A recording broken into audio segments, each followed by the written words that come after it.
from our 7 Tasmania studios. Your nightly news with Peter Murphy begins now. Good evening everyone. Tasmanians are tonight still feeling the impacts of what's been called the largest IT failure in history. Software designed to protect against crashes and disruptions in crucial systems brought them down across the world instead, as Launceston and Hobart airports play catch-up with cancelled flights. Yesterday afternoon, everything was normal, until it wasn't. Ironically, it's one of the largest global cybersecurity companies, CrowdStrike, to blame for the biggest outage the world has ever seen. At about 2:09 p.m. Australian Eastern Standard Time yesterday, CrowdStrike issued an update to a subset of their customers. That update had an error in it, which caused effectively system outages. Offices filled with the blue screen of death, affecting almost every industry around the globe, including the 7 Tasmania news studio. Supermarkets, post offices and pharmacies losing their ability to accept card payments, forcing customers to pay old school. Luckily they were carrying cash. And then I thought to myself, the banks are having an absolute meltdown at the moment. I was at the doctor's surgery was having technical issues. I've come here, had to go to an ATM to get money out, there's no EFTPOS. The struggle continued, with those hoping to enjoy Friday evening happy hour were met with a bit of a challenge. All the internet was down, and we had a few EFTPOS fails. It was pretty rough. Staff at Launceston Airport handing out bottles of water to those queued for check-in, as Jetstar staff tried to persist without computers until their flights were cancelled. Virgin Flights still managed to take off. There were seemingly good spirits at Hobart Airport, despite all Friday night planes being grounded. I think we've been well informed, and the fact that they've given us vouchers for a meal and it's not their fault. Everyone seems pretty calm, so good on everyone for getting involved with it. Nothing we can do anyway. The flow-on effect from those cancellations still being felt today. The government is confident there was no foul play involved. This is not a cybersecurity event. What has happened here is an IT outage that has been caused by an error in an update provided by a company which provides cybersecurity software for most major economies around the world. Cyber experts say it could and should have been avoided. It shouldn't have happened. There should have been a pretty clear indication of testing before it went live. I didn't hear that it was everywhere. Scary. Yeah, it is a bit. Lily Thompson, 7 Tasmania News. Investigations are underway into the cause of a fire which destroyed a home in Geeveston overnight. The blaze claiming the life of an elderly man who was unable to escape. Rebecca Gaetanaris has more. After getting the call around 9:30 last night, fire crews arrived at the property on the Huon Highway to find the house fully engulfed in flames. Unfortunately, upon responding to that incident, the body of a deceased person was located within the residence. Crews battled the blaze for some time before eventually bringing it under control, but the house could not be saved. Firefighters then making the grim discovery: a man inside was unable to escape. I advised that the person was located within the hallway of the residence. It's still unclear what sparked the blaze. Investigators are still piecing together the tragedy. The highway remained closed for most of the day. The damage is extensive and it's expected the building will need to be demolished. Police say a coroner's report is being prepared and they're calling on any witnesses to come forward. Being a small community, the police say the tragedy will be felt among locals right across the area. 2 motorcyclists have been killed after colliding with each other on Tasmania's east coast.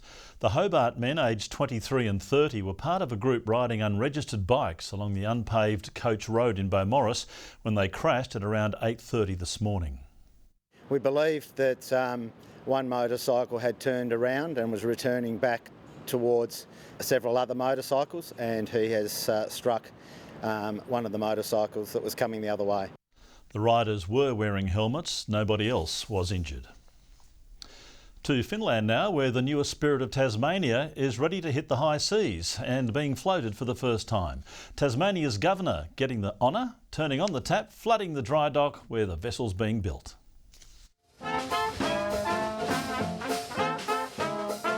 To To the band's tune of Ain't She Sweet, the latest Spirit of Tasmania was officially launched. The Governor of Tasmania, Barbara Baker, doing the honours in christening the new Spirit 5 in Finland.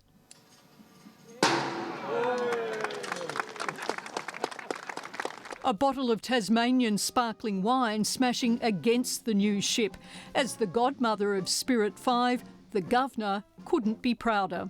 There is no doubt that this new Spirit 5 will be a significant and welcome addition to our Bass Strait Sea connection. The shipbuilders acknowledging the project hasn't been without its challenges. Building 2 advanced ships for the tricky waters between Australia and Tasmania is not an easy task. Particularly when combined with a global pandemic. The 2 new Spirits are the first to be purpose-built for the Bass Strait crossing. We're about to embark on a journey that symbolises progress, innovation and the limitless potential of human endeavour. The state government hopeful of calming the waters. Now one ship is on its way. So for business, this is a wonderful opportunity for our tourism industry. The question the government's got to answer is when will those ships be in the Mersey, fully loaded with passengers and cargo, taking those passengers and cargo to and from the mainland. Melinda Ogden, 7 Tasmania News. Tasmanian Labor is knuckling down in its bid to thwart government legislation which could stop UTAS from selling off its Sandy Bay campus. The opposition leader teaming up with Tasmania's Property Council, calling for the land to be used for housing instead. What could be better than building better educational facilities in our city and helping to resolve the housing crisis at the same time? Having the government set a precedent in telling developers what they can and can't do is really going to drive investment to other states and territories. Liberal member for Clark, Madeleine Ogilvie, says there is nothing stopping UTAS disposing of the land which was gifted to them by the government. Future Jack Jumpers have had a chance to pick the brain of coach Scott Roth as he shared tips on what it takes to become a professional basketball player. Aspiring legends listened keenly during a Q&A session at the Elfin Sports Stadium.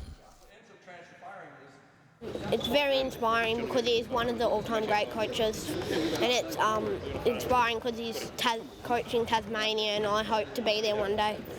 Scott is now preparing for a mini camp with his Jack Jumpers before pre-season officially gets underway next month.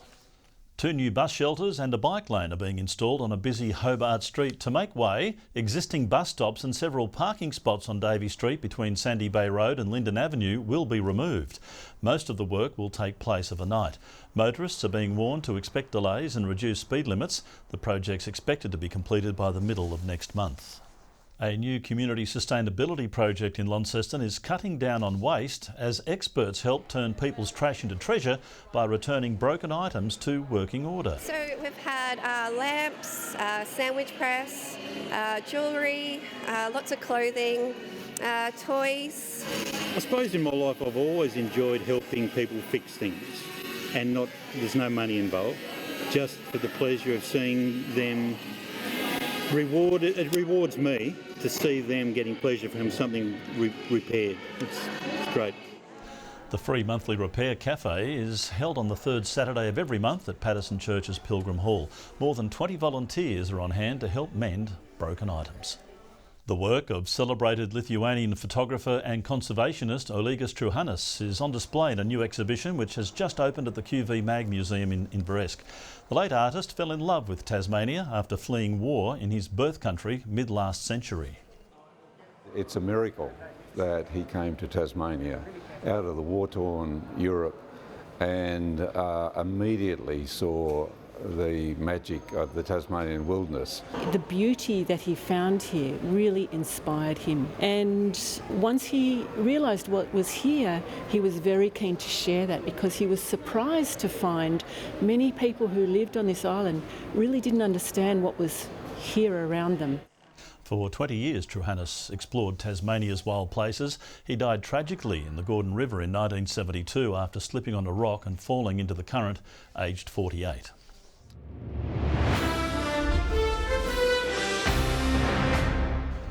The Jack Jumpers are well down the road in the hunt to plug the huge hole left by Jack McVeigh, who's chasing his NBA dream, although in many ways he's irreplaceable. I anticipate us, morphing into a little bit different way of playing, but I think in general, his personality is really what we're going to miss, and his quirkiness and his fun-loving attitude of how he goes about his business. So as far as on the court stuff, he was obviously hugely instrumental.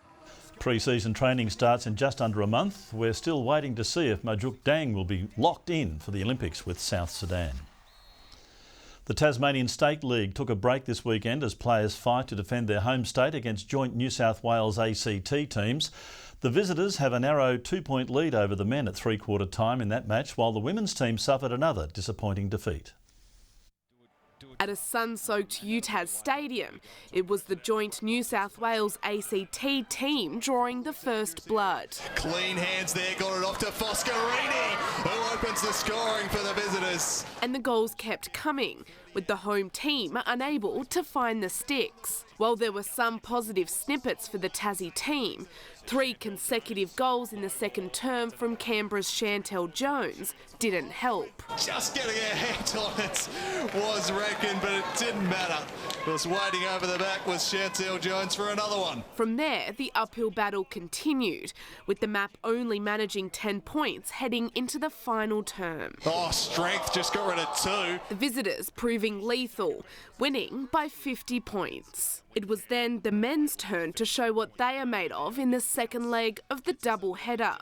It was a lurking Brandon Leary who kicked things off for Tassie. The goal sneak, Brandon Leary gets the map off and running. The visitors quickly returning the favour with this impressive goal by Reece Pollock right on the 50. That's a magnificent kick from Pollock. The Tassie team producing a performance with some fancy footwork from North Launceston's Michael Stingle. The scores were kept tight, with 2 points the difference at quarter time. What a game of football, guys. That's been really hard, clean football, fellas. It was this determination from Harley Griffiths that set him up in front of goal. And they start to get a bit of reward on the scoreboard for their dominance here in quarter number 2. Lily Thompson, 7 Tasmania News.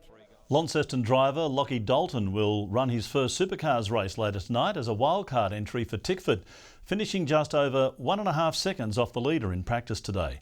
Cam Waters snatched pole right out of Thomas Randall's hands. Last up in the top 10 shootout, Waters pipped his Tickford Racing teammate by the barest of margins. Yes, Cameron Waters does it. Good job, mate. Most ridiculous of margins. Waters gets there by 1/100th of a second. Disaster was narrowly avoided in the support categories, with trackside signage obliterated in a spectacular double spin-out. The Cavaliers have secured more silverware after claiming the premiership title in the Tasmanian Netball League Under-19s Grand Final, defeating Cripps 50-45 at Launceston Silverdome Stadium this afternoon in the first leg of the TNL doubleheader. The Northern Hawks and the Cavaliers are currently having their chance for victory as they battle it out in tonight's Opens decider. Good evening. Launceston, Devonport and Burnie all reaching a high of 13 today, 12 in Hobart. 14 was the state's top across Flinders Island and King Island. St Helens and Strawn 11 and Lyowini reaching 5 degrees. A spiral cloud band was seen today west of Flinders Island with low to mid-level cloud covering most of the state. Further out shows a thick band of mid-level cloud over southeastern parts of the country. The rest of Australia is looking relatively cloud-free. Tomorrow, a cold front approaches Tasmania from the west with showers developing in the west and north. West to northwesterly winds tomorrow reaching 10 to 20 knots with swells up to 5 metres in the west and south and up to 2 metres in the north. A strong wind warning is current for the west coast and Flinders Island, and a minor flood warning for the North Esk and South Esk rivers. Tomorrow's forecast now: Hobart, a shower or two developing, Richmond 15, a shower or two in Ouse.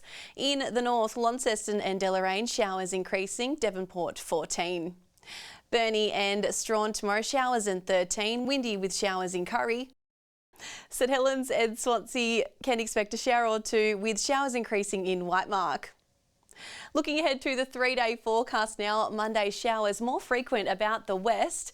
Tuesday showers about the west and north easing during the afternoon.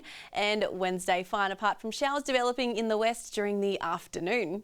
Capital cities 20 and a shower or two in Perth tomorrow. Melbourne showers developing and 31 in Broome. And currently Hobart 9 and cloudy, Launceston 10 and Devonport 10 and rain. And Murph, I know you thought you were helping yesterday by clicking update now, but for the world's sake, I think we'll keep you away from those work computers from now on. You're not wrong there, Jackie. I'm never very good on those computery things, and you know, I've already been told not to get on the line, so yeah, you're right there. That's all our news for now. Thanks for joining us this evening. Enjoy the rest of your night. Good night.